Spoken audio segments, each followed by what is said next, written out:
olje.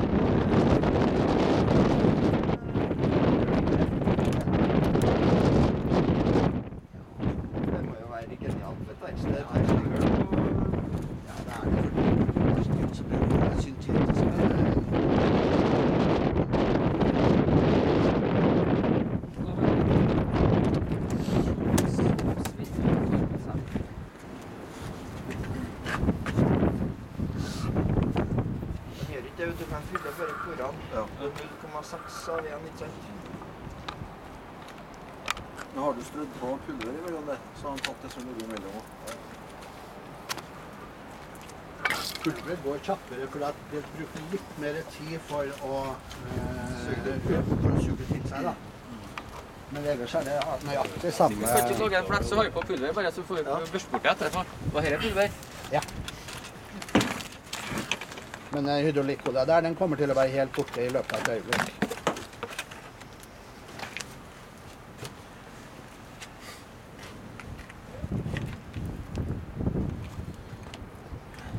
Og så søler du en liter da, så må du ha på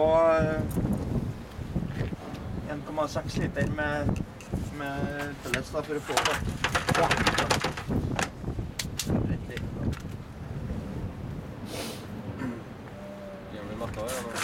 Ja, så ser de synger mer da.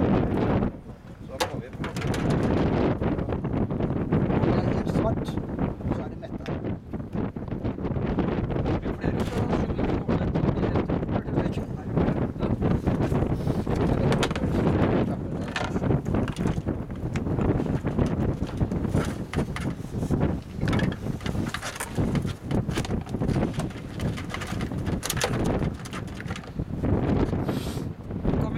Her nå, tror du at hvis du koster på den, så er den vekker seg, eller vil det bli stått litt gjennom?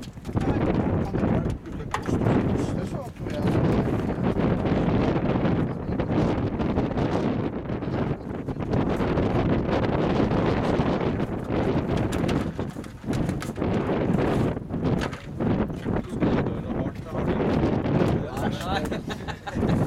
Noen verksteder bruker det her i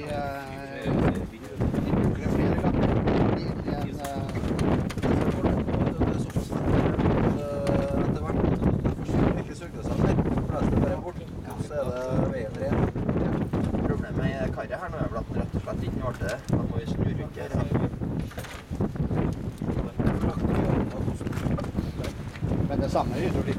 Men jeg skal bli helt tørr. Det er bare hydraulikk.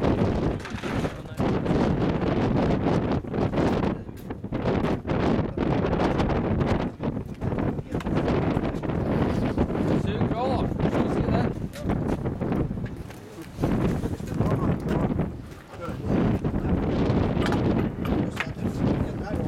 Skal komme bort. Ja, jeg skal passe meg det som er brukt her, så får vi bruke en gang til.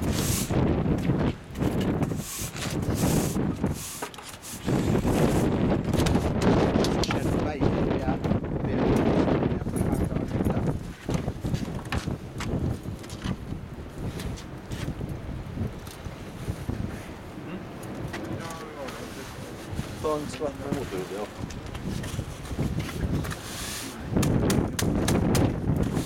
Spillolje begge to her. Ja, det er ren olje med olje i den.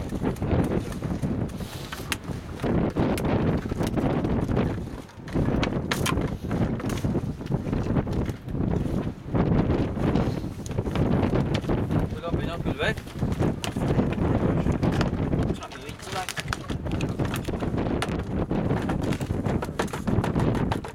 Da sier jeg at det var fra bort. Hydraulikkolje ble borte, det er garantert. Den har vi testet mye på. Og girolje er vel egentlig like gærent som hydraulikkolje. Så de to har vi kjørt mest tester med.